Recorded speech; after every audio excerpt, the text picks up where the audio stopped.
നമ്മുടെ നാട്ടിലെ വളരെ പ്രശസ്തമായിട്ടുള്ള ഒരു പഴഞ്ചൊല്ലാണ് അണ്ടി പോയ അണ്ണാൻ്റെ പോലെ എന്നുള്ളത്, അല്ലേ? സത്യം പറഞ്ഞാൽ അതിൻ്റെ സത്യാവസ്ഥ ദേ ഇപ്പോൾ നേരിട്ട് കണ്ടു. അതായത് അണ്ണാന്മാരുടെ ഒരു രീതി എങ്ങനെയാണെന്ന് വെച്ചാൽ അവർക്ക് എന്തെങ്കിലും ഫുഡ് കിട്ടുവാണെങ്കിൽ വയറ് നിറച്ച് കഴിച്ചിട്ട് ബാക്കിയുള്ളത് അവർ ഇങ്ങനെ ഒളിപ്പിച്ച് വെക്കും, മരത്തിൻ്റെ പൊത്തിലോ അല്ലെങ്കിൽ ഇതേപോലെ മണ്ണിൽ കുഴി കുത്തിയിട്ട്. എന്നിട്ട് തിന്നാനൊന്നും കിട്ടാത്ത ദിവസങ്ങളിൽ ഈ ഒളിപ്പിച്ച് വെച്ച ആഹാരം എടുത്ത് കഴിക്കും. ഇതിപ്പോൾ ഞങ്ങളുടെ വീടിൻ്റെ താഴെയുള്ള ഒരു വീടിൻ്റെ മുറ്റം. ഞാൻ വീഡിയോ പിടിക്കണത് വിൻഡോ തുറക്കാതെയാണ് കേട്ടോ. വിൻഡോ തുറന്നു കഴിഞ്ഞാൽ അവൻ ഓടിപ്പോവും. അതാണ് ക്ലാരിറ്റി ഇല്ലാത്തത് വീഡിയോയ്ക്ക്.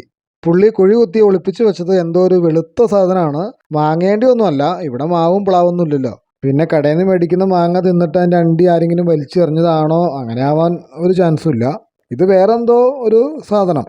ഇതിപ്പോൾ എന്താ പറ്റിയേക്കണേന്ന് വെച്ചാൽ ഏത് കുഴിയിലാണ് അല്ലെങ്കിൽ ഏതൊക്കെ കുഴിയിലാണ് ഫുഡ് വെച്ചേക്കണമെന്ന് പുള്ളിക്ക് പോലും അറിയാൻ പാടില്ല. പുള്ളി തപ്പിക്കൊണ്ടിരിക്കുകയാണ്, എല്ലായിടത്തും പോയി കുഴി കുത്തി നോക്കുകയാണ്. ഇപ്പൊ കുഴികളുടെ എണ്ണം കൂടി. വെച്ചേക്കുന്ന ഫുഡ് എവിടെയാന്ന് കണ്ടുപിടിക്കാനായിട്ട് ആ വീട്ടുകാരനെ മുറ്റം മൊത്തം കിളച്ച് മറിച്ച് നോക്കേണ്ടി വരും.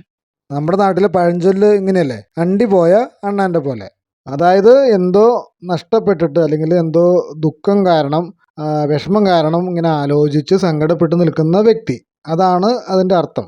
എന്താ ഇപ്പോൾ ഈ അണ്ണാൻ്റെ അവസ്ഥ ഉണ്ടോ? അണ്ണാനിപ്പോൾ കുറേ കുഴികളിൽ മാന്തി നോക്കുന്നുണ്ട്. കിട്ടും, കിട്ടാതിരിക്കില്ല. പക്ഷേ കുറേ നോക്കി കഴിഞ്ഞിട്ട് കിട്ടാതായി കഴിയുമ്പോൾ പുള്ളി ഏതെങ്കിലും ഒരു മരത്തിൻ്റെ കൊമ്പിൽ പോയി ഇരുന്നിട്ട് ഇങ്ങനെ സങ്കടപ്പെട്ട് ആലോചിക്കും, എന്നാലും എൻ്റെ വാങ്ങേണ്ടി പോയല്ലോ, അല്ലെങ്കിൽ എൻ്റെ ഫുഡ് പോയല്ലോ, എവിടെ വെച്ചേക്കണമെന്ന് ഒരു പിടിയും കിട്ടാനുള്ള ആകെ വിഷമിച്ചിരിക്കുന്ന ഒരവസ്ഥ അണ്ണാനുണ്ടാവും. ഓക്കെ, അപ്പോൾ ഇങ്ങനെയായിരിക്കും ഈ ഒരു പഴഞ്ചൊല്ല് ഉണ്ടായത്.